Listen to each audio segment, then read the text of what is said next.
الحمد لله رب العالمين. الحمد لله رب العالمين، والصلاة والسلام على سيد المرسلين وعلى آله وأصحابه الطاهرين أجمعين. أما بعد، فأعوذ بالله من الشيطان الرجيم. بسم الله الرحمن الرحيم. إن الله وملائكته يصلون على النبي يا أيها الذين آمنوا صلوا عليه وسلموا تسليما. اللهم صل على سيدنا محمد وعلى آل سيدنا محمد وبارك وسلم. الصلاة والسلام عليك يا سيدي يا رسول الله، وعلى آلك وأصحابك يا حبيب الله. الصلاة والسلام عليك يا سيدي يا رحمة للعالمين، وعلى آلك وأصحابك يا شفيع المذنبين. انتہائی واجب الاحترام دوستو، بھائیو، عزیزو، عزیز بچوں، بہنوں اور بیٹیوں، السلام علیکم ورحمۃ اللہ وبرکاتہ. امید کامل ہے کہ آج کا دن اللہ کے فضل و کرم سے اچھا گزرا ہوگا، اور کل کے لیے اللہ سے دعا گو ہیں کہ آنے والا کل، نہ صرف آنے والا کل بلکہ آنے والی ہماری تمام زندگی باعزت، باوقار اور بامراد گزرے. اور جس کی بارگاہ میں یہ دعا ہے وہ غالب حکمت والا ہے، قادر مطلق ہے، سب کچھ اس کے سامنے ہے اور سب کچھ اسی کے پاس ہے، اور ہر شے پر وہ قادر ہے. دوستو، جب سے دنیا بنی ہے اختلاف اتفاق چل رہا ہے اور سمجھ مختلف ہے.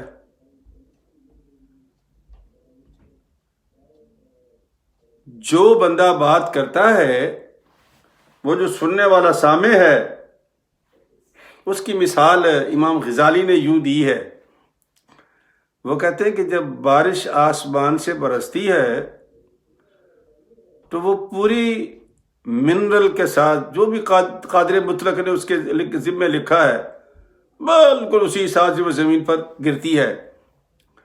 اب زمین اگر خوبصورت ہو، باوقار ہو، بامراد ہو، تو پھر وہ زمین جب پانی لیتی ہے تو پھر اس کے بدلے میں زبردست کھیتی دیتی ہے، جسے ہم پنجابی زبان میں کہتے ہیں کہ وتر پر آ گئی زمین. فرماتے ہیں وہی بارش اگر شور والی زمین پر پڑے گی تو کیچڑ ہو جائے گا. بارش تو وہی ہے، لیکن زمین چونکہ شور والی تھی تو کیچڑ بن گئی. اور فرمایا کہ اگر وہی بارش پہاڑ پر آئے تو وہ بہہ کر نیچے چلی جائے گی وادی میں. تو بارش تک کوئی قصور نہیں ہے. وہ جو لینے والے ہیں یہ اس کی اہلیت اور اس کی جو بھی استطاعت ہے اس پر وہ ہے. اسی طرح جب ہم اللہ کا کلام پڑھتے ہیں یا اللہ کا کلام سنتے ہیں تو پھر کیا ہوتا ہے؟ جو ہمارے دل کے اندر ہوتا ہے یا جیسی ہماری دل کی زمین ہوتی ہے ویسے ہی ہم سوچتے ہیں. اگر اچھی زمین ہوگی تو کہیں گے واہ سبحان اللہ کیا قرآن ہے یار, پڑھنا چاہیے. اور اگر وہ دل میں ایسا ویسا ہو یار یہ مولوی تو بس ایسے ہی پڑھتے رہتے ہیں, ان کا کیا ہے. جب میں درس کے لیے بیٹھنے والا تھا تو میرے بھانجے نے لاہور سے سوال کیا مجھے کہ ایک صاحب ہیں وہ یہ کہتے ہیں جی کہ قرآن میں کہاں لکھا ہے کہ حضرت, چونکہ آج میرا موضوع ہی پنجتن پاک عیسیٰ علیہ السلام یہ اسی کے گھومتا ہے, تو اس نے کہا جی کہاں لکھا ہے کہ عیسیٰ علیہ السلام دوبارہ آئیں گے. تو میرے بچے نے کہا کہ حدیث پاک میں ہے. کہا میں تو حدیث کو نہیں مانتا, میں تو قرآن کو مانتا ہوں. تو میں نے ایک سوال کیا بچے سے, میں نے کہا بیٹا وہ نماز پڑھتا ہے؟ کہا ہاں صرف فرض پڑھتا ہے, باقی کچھ نہیں پڑھتا. میں کہا وہ زکوٰۃ دیتا ہے؟ دیتا ہے. تو میں نے کہا بیٹا اس سے کہنا کہ قرآن پاک میں دکھا دو فجر کے 2 فرض کہاں لکھے ہیں, ظہر کے 4 فرض کہاں لکھے ہیں, زکوٰۃ 2.5% کہاں لکھی ہے. اگر وہ یہ بتا دے تو اس کو کہنا کہ میرے ماموں نے کہا ہے کہ میں آپ کو جواب دوں گا قرآن سے کہ عیسیٰ علیہ السلام کب آئیں گے اور کس طرح آئیں گے, دوں گا جواب میں آپ کو. میری بات سمجھے کیا کہہ رہا ہوں میں؟ ڈپینڈ کرتا ہے کہ آپ کن لوگوں کو سنتے ہو اور کن لوگوں کی کتابیں پڑھتے ہو. اب وہ پتہ چلا کہ وہ غامدی صاحب کا مرید ہے, تو جس کا نام ہی بیچارے کا غامدی ہے تو وہ ہمیں ہیپینس کہاں سے دے گا وہ بیچارہ. ایسے ہی سوالات اٹھیں گے ان کے دل و دماغ میں جیسا اس نے کیا تھا. تو قرآن مجید کی یہ جو آیات میں نے آج پڑھنی ہے یہ آل عمران ہی ہے, سورہ آل عمران 3 نمبر ہے سورت کا, اور سپارہ بھی 3 ہے. اور آیات جو ہیں وہ 59 سے یعنی 59 سے لے کر کے 63 تک, 59 سے 63 تک. کوشش کروں گا کہ اللہ کرے مکمل ہو جائے. ویسے عام طور پر بعض دفعہ مکمل نہیں کر پاتا تو پلیز آپ پڑھ لیا کریں آگے تاکہ وہ آپ کی بات مکمل ہو جائے گی. اس لیے کریں آپ سوال, حق بنتا ہے آپ کا, لیکن سوال کریں, بونگیاں نہ ماریں. اللہ پاک فرماتے ہیں کہ یا ایھا الذین آمنوا لا تسألوا عن اشیاء ان تبد لکم تسؤکم. اے ایمان والو ہر سوال نہ داغ دیا کرو, اگر تمہارے اس سوال کا جواب دیا جائے گا تو تمہاری طبیعت خراب ہو جائے گی. بات سمجھ میں کیا کہہ رہا ہوں؟ یہ میں نہیں کہہ رہا, یہ مالک کہہ رہا ہے. سوچو کہ میں کیا سوال کر رہا ہوں اور پھر اس کے بعد سوال داغ دو, کوئی حرج نہیں, حق بنتا ہے آپ کا, لیکن سوال تو ہو. اور ویسے ہر سوال میں جواب ہوتا ہے, یہ بھی ہمیں بزرگوں نے پڑھایا ہے جی, ہر سوال میں جواب ہوتا ہے. سرکار دو عالم صلی اللہ علیہ وسلم جب مائگریٹ کر کے مدینہ پاک آ گئے تو مدینہ کے قرب و جوار میں ایک نجران ایک علاقہ ہے, نجران, اور یہ عیسائیوں کا گڑھ تھا. یوں سمجھ لیں کہ موجودہ دور میں ویٹیکن سٹی تھا. کیوں؟ یہاں پادری بنتے تھے, پادری تیار ہوتے تھے. ان کا لاٹ پادری, اس کو وہ سید کہتے تھے, وہاں رہتا تھا. اور ایک اور بہت سمجھدار صاحب مجلس و فکر, صاحب عقل و فکر, عبد المسیح عاقب نام تھا لیکن لوگ اس کو عبد المسیح کہا کرتے تھے. حضور نبی کریم صلی اللہ علیہ وسلم جو مدینہ پاک تشریف لائے تو آپ کو تو پتہ ہے کہ وہ یہودیوں اور عیسائیوں کا گڑھ تھا. تو یہ بات ان تک بھی پہنچی. وہ جو لاٹ پادری تھا جس کو سید کہتے تھے, اس نے تمام اپنے طالب علموں کو اکٹھا کیا جو بھی اس کی سیمیٹری میں پڑھتے تھے, سیمینری میں کیا اس کو کہتے ہیں, یہ ان کا کالج جو ہوتا ہے جہاں یہ پادری بناتے ہیں, اکٹھا کیا. اور 60 اس نے پادری چن لیے کہ یہ 60 پادری میرے ساتھ جائیں گے اور میں جا کر کے محمد الرسول اللہ سے مناظرہ کروں گا. اب وہ 60 پادریوں کے لے کے اور 2 بندے لیڈ کر رہے تھے, بلکہ 3 بھی لکھا ہے, لیکن یہ 2 موٹے موٹے, ایک لاٹ پادری صاحب اور ایک ان کا صدر صاحب, ہوشیار آدمی, عاقل, فکر کرنے والا, گویڑ پنجابی میں کہتے کرنے والا, گویڑیا.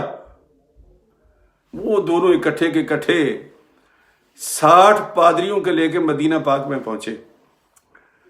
نبی کریم صلی اللہ علیہ وسلم عصر کی نماز پڑھا کے بیٹھے تھے کہ وہ وفد داخل ہوا اور انہوں نے آتے ہی کہا کہ ہماری نماز کا وقت ہو گیا ہے، ہم نماز پڑھنا چاہتے ہیں.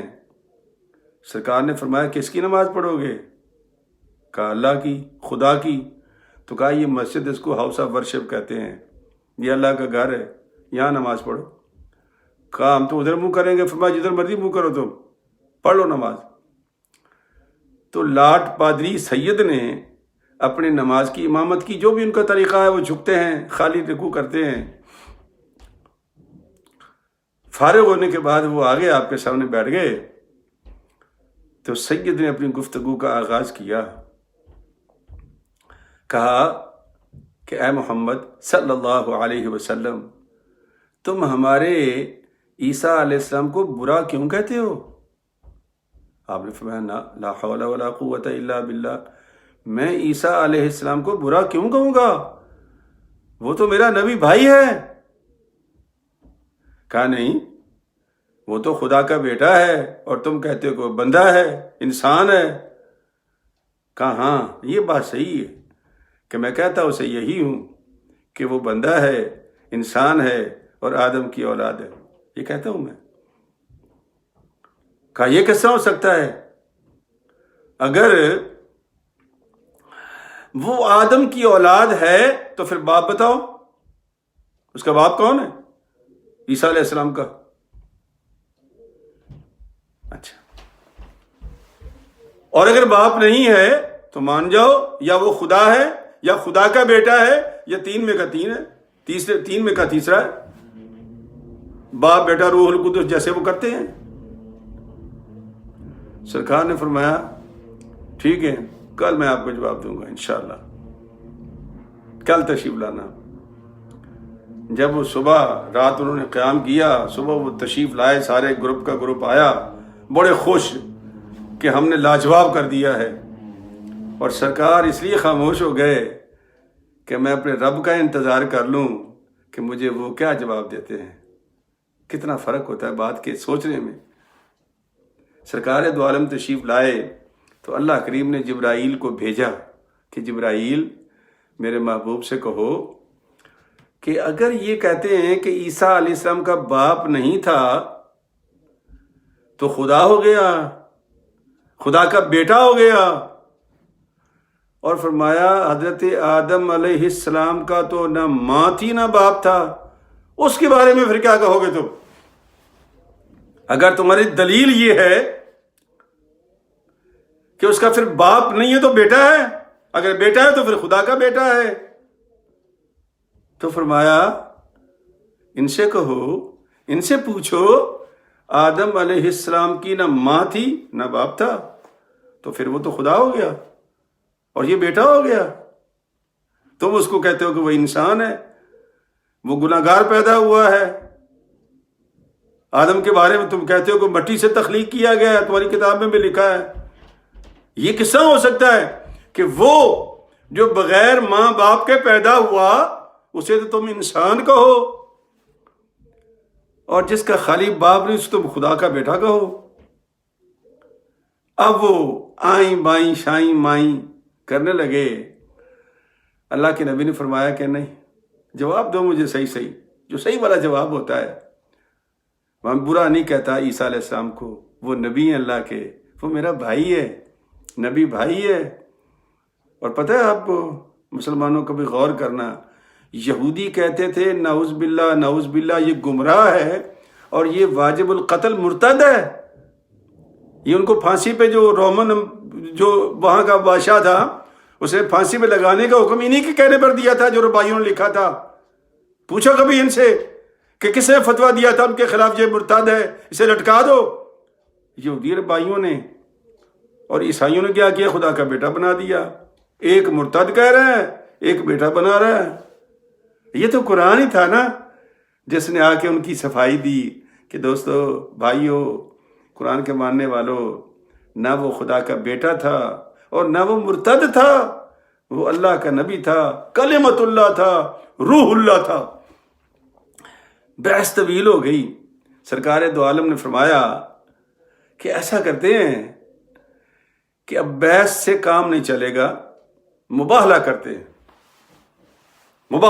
ہیں۔ کہ مباہلہ کیا ہوتا ہے؟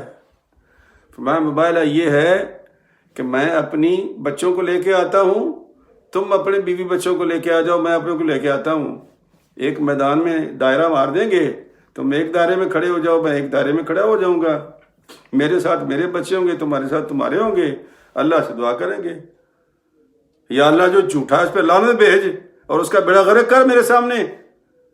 اگر میں جھوٹا ہوں بقول تمہارے تو سبحان اللہ، آپ کا کام تو بن گیا، اور کیا چاہیے تمہیں؟ اور اگر تم جھوٹے ہو تو تمہارا بیڑا غرق ہو جائے گا، لیکن یاد رکھنا پھر تختہ ہستی پر عیسائی کوئی نہیں رہے گا، اور جو رہیں گے وہ سور اور بندر بن جائیں گے۔ کہنے لگا اچھا اب ہمیں رات دو سوچنے کے لیے۔ وہ رات لے کے چلے گئے۔ جب صبح آئے تو عبد المسیح نے اور لاٹ پادری سید نے دیکھا کہ نبی پاک نے امام حسین کو اٹھایا ہوا ہے،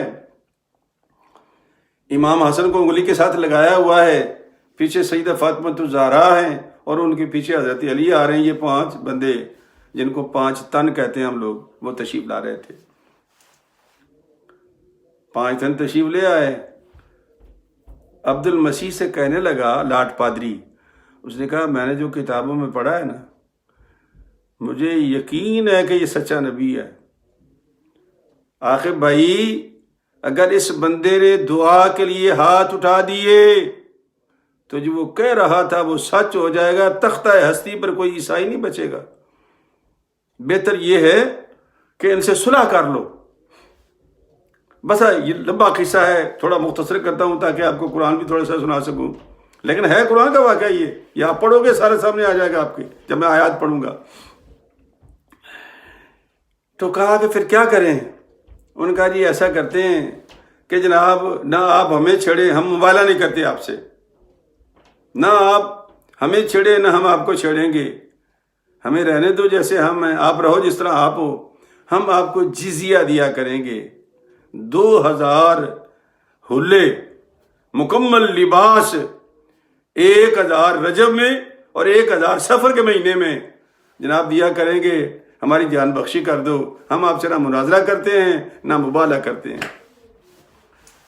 اللہ کے پاک پیغمبر نے کہا کہ چلو کوئی بات نہیں، وقت آئے گا تم اسی پہ ہمارے ساتھ ٹھیکہ کر لو، مطلب یہ کہ بیعت کر لو۔ اور حضرت ابو عبیدہ بن جراح، حضرت سعد بن ابی وقاص رضی اللہ تعالی عنہ کو ان کے ساتھ کر دیا، اور حضور نے اس دن ان کو امین امت کا بھی خطاب دیا تھا، حضرت سعد بن ابی وقاص کو۔ تو وہ چلے گئے۔ قرآن مجید نے اس کو بیان کیا ہے، لیکن اس سے پہلے کہ میں یہ آپ کو سبق شروع کروں، ایک غلط فہمی کا ازالہ کر دوں۔ 5 تن پاک ہمارا عقیدہ ہے کہ وہ پاک لوگ تھے، چونکہ اللہ پاک نے اپنے قرآن کریم میں فرمایا ہے کہ یرید اللہ لیذہب عنکم الرجس اہل البیت ویطہرکم تطہیرا۔ تو نبی کریم صلی اللہ علیہ وسلم نے بھی، پہلی بات تو یہ کہ یہ آیت جو ہے نا جو پڑھی جاتی ہے عام طور پر، یہ اہل بیت کی آیت، اہل بیت کی یہ امہات المومنین کے لیے ہے۔ قرآن کا پیچھے سے سیاق و سباق یہی ہے، اور قرآن نے جہاں جہاں بھی اہل بیت استعمال کیا ہے وہ بیوی کے لیے استعمال کیا ہے، اور بھی مقامات بڑے ہیں، چونکہ میرا یہ مناظرے کی اسٹیج ہے، میں تو ترجمہ سنانا ہے آپ کو۔ اہل بیت بیوی کو، اور جب سرکار نے چادر لے کے فرمایا نا کہ اللہم ہؤلاء اہل بیتی، کہ یا اللہ یہ میرے اہل بیت ہیں، تو بی بی ام سلمہ کا گھر تھا، تو انہوں نے چادر کے اندر ساتھ ڈالنے کی کوشش کی، میں یا رسول اللہ میں بھی، تو پتہ ہے آپ نے کیا جواب دیا تھا؟ انکی علی خیر، انکی علی خیر، انکی علی خیر، اور تو پہلے سے ہی داخل ہے میرے اہل بیت میں۔ یہ تو میں ان کو لے رہا ہوں، ان کو خدا نے کہا ہے، سنیں یہ سننے والی بات ہے، ان کو یعنی اہل بیت قرآن کریم میں اللہ نے کہا ہے امہات المومنین کو، اور ان کو نبی پاک نے بنوایا ہے۔ ہمارے پیارے محبوب سرکار محبوب خدا ہیں، لیکن فرمان خدا کے سامنے ان کی نہیں چلتی۔ بابا یہ کس نے کہہ دیا تمہیں کہ یہ انہوں نے بنوائے، اور جو امہات المومنین تھی وہ بنی بنائی تھی، اور یہ جو ہمارا اہل سنت، میں چونکہ اہل سنی ہوں اس لیے اہل سنت کا عقیدہ بیان کرتا ہوں، باقی اگر کوئی بھائی سن رہا ہو تو بھائی وہ اپنے عالم سے رابطہ کرے۔ 5 تن پاک کا تصور ہے، اس میں کوئی شک کی بات نہیں، لیکن کیسے؟ اگر تو آپ کا عقیدہ یہ ہے کہ یہ 5 تن پاک معصوم ہے تو غلط ہے۔ ایک بندہ، ایک ذات پاک ہے اور معصوم عن الخطا ہے، وہ ہے محمد الرسول اللہ۔ اور باقی جو 4 ہیں، علی پاک ہیں، فاطمہ بی بی ہیں رضی اللہ تعالیٰ عنہ، امام حسن اور حسین علیہم السلام، یہ 4 کے 4 پاک تو ہیں لیکن معصوم نہیں ہیں۔ لہذا جب بھی 5 تن پاک کہو تو یہ عقیدہ رکھو کہ معصوم صرف میرا نبی ہے اور باقی سارے پاک ہیں، پاکیزہ ہیں، محفوظ ہیں۔ صحابہ کرام ہوں، اہل بیت نبوت ہوں، اور یا اور کوئی بڑا امت کا بندہ ہو تو وہ اہل بیت، اہل نبوت، اہل البیت، آل میں شامل ہیں لیکن معصوم نہیں ہیں۔ تو یہ 14 معصوم والا عقیدہ ہمارا نہیں ہے، سوائے نبی پاک کے کوئی معصوم نہیں ہے، یاد رکھنا۔ یہ ہمارے دماغوں میں گھسیڑ دے گیا ہے، 12 امام 14 معصوم، کوئی 14 معصوم نہیں ہے۔ ایک ہے ذات جس کا نام محمد الرسول اللہ ہے، باقی سارے کے سارے محفوظ ہیں، اللہ نے اپنے فضل سے محفوظ کر لیا ہے لیکن معصوم نہیں ہے۔ اگر آپ کا یہ عقیدہ ہے تو توبہ کریں، اللہ تعالیٰ معاف نہیں کرے گا ہمیں، توبہ ضروری ہے۔ تو یہاں پر اللہ پاک نے ان کو یعنی 5، اچھا بعض ایک صاحب نے مجھ سے سوال کیا تھا آج کہ جناب بی بی فاطمہ کو لے کے باقی تھی بچیاں کہاں گئی ہیں سرکار کی؟ تو 3 اور بھی بیٹیاں تھیں۔ ایسے اللہ کے بندے نیک ہیں، پڑھتے تو ہے نہیں، اور اللہ کے بندے، میں نے بتایا یار 10 ہجری تک ساری فوت ہو چکی تھی، ایک بی بی فاطمہ ہی زندہ تھی اس وقت، تو سرکار اسی کو لے کے آ گئے۔ بات سمجھ میں کیا کہہ رہا ہوں؟ تینوں کی تینوں فوت ہو چکی تھی، ایک باقی تھی، بی بی فاطمہ ان کی اولاد تھی، اور حضرت علی کو انہوں نے بیٹا بنایا تھا، بیٹا بنا کے پالا تھا، اور پھر اپنی بچی بھی دی تھی۔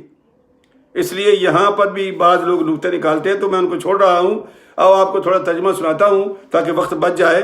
تو اللہ فرماتے ہیں کہ ان مثل عیسیٰ، یہ آیت نمبر 59 تا 63 پڑھنا ہے ہم نے، ترجمے پڑھتا جاؤں گا میں، بات میں نے آپ کو بتا دی، ساری سمجھ آ جائے گی آپ کو۔ ان مثل عیسیٰ عند اللہ کمثل آدم، اے ربائیو عیسیٰ علیہ السلام کی مثال ایسی ہے جس طرح آدم علیہ السلام کی مثال ہے۔ خلقہ من تراب، اللہ نے پیدا کیا اس کو مٹی سے۔ بات سمجھ میں کیا کہہ رہا ہوں؟ پیدا کیا کس سے؟ مٹی سے، اور پھر کیا ہوا؟ ماں تو ہے نہیں کہ پیٹ میں رکھے، اس کو پیدا کرے، تو ارشاد ہوا ثم قال له کن، اے آدم یہ میں نے تجھے مٹی سے بنا دیا ہے، اٹھ جا، کھڑا ہو جا، فیکون، بابا آدم اٹھ کے کھڑا ہو گیا۔ کن فیکون، سمجھے کن فیکون کیا ہے؟ کہ جب سسٹم کو اللہ پاک، نظام جو بنا اس نے بنایا ہوا ہے، اس سے اوپر جانا چاہے تو پھر اس کے بعد ایک کن کی طاقت ہے، اور وہ اسے بہت جگہ پر استعمال کی ہے کن کی طاقت۔ اذا اراد اللہ شیئا ان یقول له کن فیکون، اور جب بھی اللہ کسی شے کا ارادہ کرتے ہیں تو پھر کیا کہتے ہیں؟ کن کہتے ہیں، ہو جاتا ہے۔ فرمایا الحق من ربک، اے محبوب ان سے کہو یہ سچی حقیقت ہے کہ آدم علیہ السلام مٹی سے بنا ہے، تو عیسیٰ علیہ السلام کیسے خدا کے بیٹے ہو گئے جب ان کا جد امجد مٹی سے بن رہا ہے، اور یہ بی بی مریم سے پیدا ہوئے ہیں، اور مریم اولاد آدم کی، تو پھر یہ کیسے ہو گئے؟ فلا تکن من الممترین، اے سوال کرنے والے شک نہ کر، اللہ کی باتیں بڑی سچی ہیں، حقیقت پر مبنی ہیں۔ اور پھر فرمایا فمن حاجک فیہ، اور جو بندہ تیرے ساتھ جھگڑا کرے اس بات میں، من بعد ما جاءک من العلم، بعد اس کے کہ علم آ گیا ان کے پاس، آپ نے بتا دیا نا ان کو کہ باب آدم کی اولاد بی بی مریم ان سے نکلے ہیں، تو باپ مٹی کا ہے تو یہ بیٹا کیسے خدا کا بیٹا ہو گیا؟ بتا دی بات، اس کو حقیقت بیان کر دیا آپ نے۔ فرمایا اگر علم آنے کے بعد بھی وہ نہ مانے تو فَقُلْ تَعَالَوْا نَدْعُ أَبْنَاءَنَا وَأَبْنَاءَكُمْ وَنِسَاءَنَا وَنِسَاءَكُمْ وَأَنفُسَنَا وَأَنفُسَكُمْ. پھر ایسا کرو، بلا لو، اپنے بچوں کو بلا لو، بیٹوں کو بلا لو، بیوی کو بلا لو، اپنے آپ کو بھی ساتھ لے آؤ.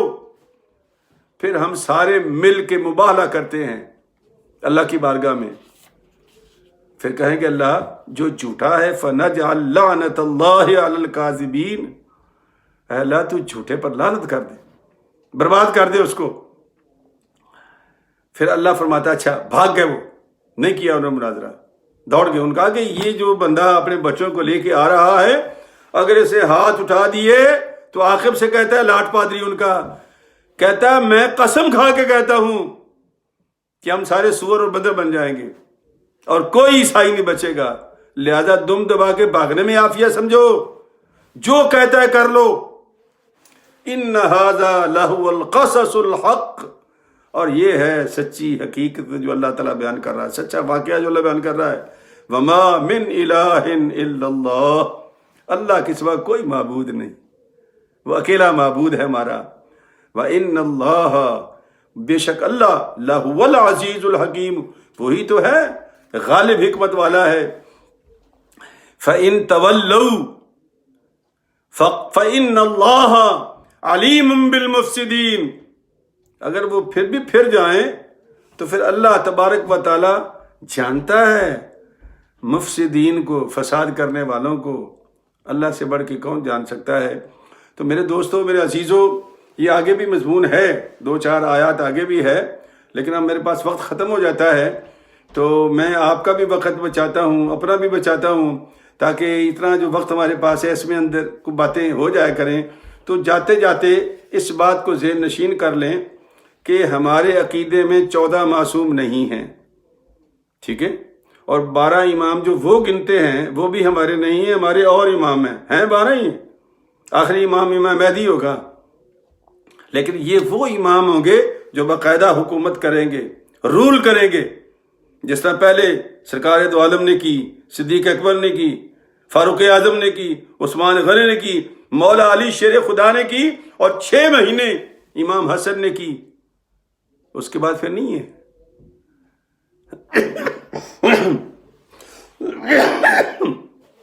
حکومت والے 12 امام آ رہے ہوں گے، ایک تو یہ ہے، اور 14 معصوم کا تصور نہیں، اور 5 تن پاک.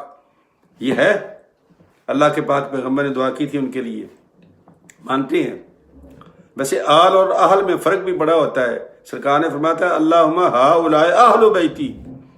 آل کا معنی تو ہوتا ہے کہ جس طرح اللہ کہتا ہے قرآن مجید وَأَغْرَقْنَا آلَ فِرْعَوْنَ وَأَنْتُمْ تَنظُرُونَ، ہم نے فرعون کی آل کو غرق کر دیا. آل کا معنی اولاد بھی ہے، لیکن آل کا معنی امت بھی ہے ساری.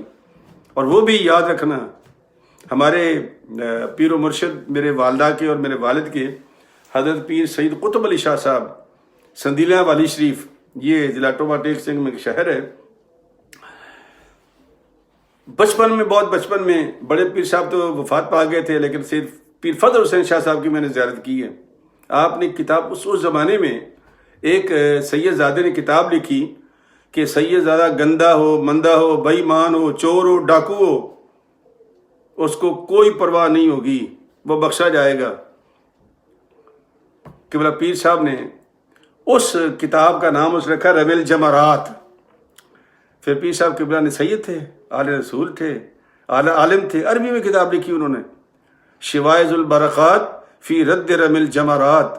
بجلیاں کڑکتی ہوئی رمی جمرات پر، اور اس پہ آپ نے ثابت کیا کہ اگر آل اور اہل میں صرف وہ رہ سکتا ہے جو نبی کے نقش قدم پر ہوگا، اور جو نبی کا نقش قدم چھوڑ جائے گا نہ وہ آل میں ہے نہ اہل میں ہے. یہ آپ نے ثابت کیا ہے، اور میرا بھی یہ عقیدہ ہے کہ اگر تو نبی کی اولاد نبی کے نقش قدم پر ہے، سر کی تاج ہے ہمارے، اور اگر وہ لائن چھوڑ چکا ہے تو پھر ہمارے لیے وہ سر کا تاج نہیں ہے. اس کی جہاں جگہ میں اللہ رکھے گا اس کو. تو دوستو، 5 تن پاک کا معنی ہے 5 نیک اور پاکیزہ ہستیاں، لیکن معصوم نہیں. معصوم کا عقیدہ غلط ہے. نہ ہمارے پاس 14 معصوم ہیں، نہ ہماری یہ 5 تن معصوم ہیں، ان میں ایک ذات معصوم ہے جس کا نام محمد الرسول اللہ ہے صلی اللہ علیہ وسلم، اور یہ واقعہ قرآن کا ہے، اس لیے ہم ایمان لاتے ہیں اس پر۔ تو دوستو تیزی سے وقت ختم ہو رہا ہے۔ میرا ایک نواسا ہے، وہ PhD ہے فارمیسی میں، اور وہ اعلیٰ تعلیم کے لیے پاکستان کی حکومت اس کو یہاں بھیجا ہے، 37 سال کی عمر ہے، بڑا خوبصورت نوجوان ہے۔ سمہاؤ اس کو کل تکلیف ہوئی ہے تھوڑی سی، تو بھاگم بھاگ اسپتال لے کے گئے تو پتہ چلا اس کی مین آرٹری بند ہے، تو ڈاکٹروں نے فٹافٹ اس کو لمبا ڈال کے وہ آرٹری کھول کے سٹنٹ ڈال دیا ہے، لیکن ابھی تک انہوں نے ریلیز نہیں کیا۔ وہ کہتے ہیں کہ چونکہ مین آرٹری ہے 24 گھنٹے ہم اس کو رکھیں گے اور اس کے بعد اس کو ریلیز کریں گے۔ تو اس کے لیے میں دعا کی درخواست کر رہا ہوں کہ اللہ پاک اس نوجوان کو صحت کاملہ عاجلہ عطا فرمائے، اور جتنے بھی بیمار ہیں اللہ پاک تمام بیماروں کو صحت کاملہ عاجلہ عطا فرمائے، اور جو کورونا کے مریض ہیں خصوصاً پاکستان میں بھی، وہاں تو بہت ہی برا حال ہے، اللہ مجھے معاف کرے۔ اچھا بھلا آدمی لے کے جاتے ہیں اور ڈاکٹر اس کو لمبا ڈال کے وہ مشین پہ ڈال کے پتہ نہیں کہاں سے کہاں پہنچا دیتے ہیں۔ شور مچا رہے تھے لوگ، آج بھی صاحب نے کلپ بھیجا ہے مجھے وہاں سے، اور یہاں بھی یہی ہے۔ تو اللہ پاک ان کے ظلم و ستم سے، یعنی ڈاکٹروں کے جو بعض ڈاکٹر، سب نہیں، میرے بہت حلقے میں ڈاکٹر ہیں، بڑے پیارے ڈاکٹر ہیں، سب بعض ڈاکٹر جو یہ حرکت کرتے ہیں اللہ ان کو ہدایت دے اور مریضوں کو شفا دے، اور جو بیچارے چلے جاتے ہیں اللہ تعالیٰ ان کو جنت میں جگہ دے، اور ہم میں سے اگر کوئی بیمار ہے تو اللہ اس کو شفا دے، اور اللہ پاک ہماری آنے والی زندگی کل کی بات کر رہا ہوں، پرسوں کی آنے والی زندگی ہماری جو 4 دن ہے ہماری زندگی کے 4 دن ہی ہے نا جی، اللہ پاک ان کو بھی باوقار، بامراد اور باثمر فرمائے، آمین۔ وآخر دعوانا ان الحمد للہ رب العالمین۔ السلام علیکم ورحمۃ اللہ وبرکاتہ۔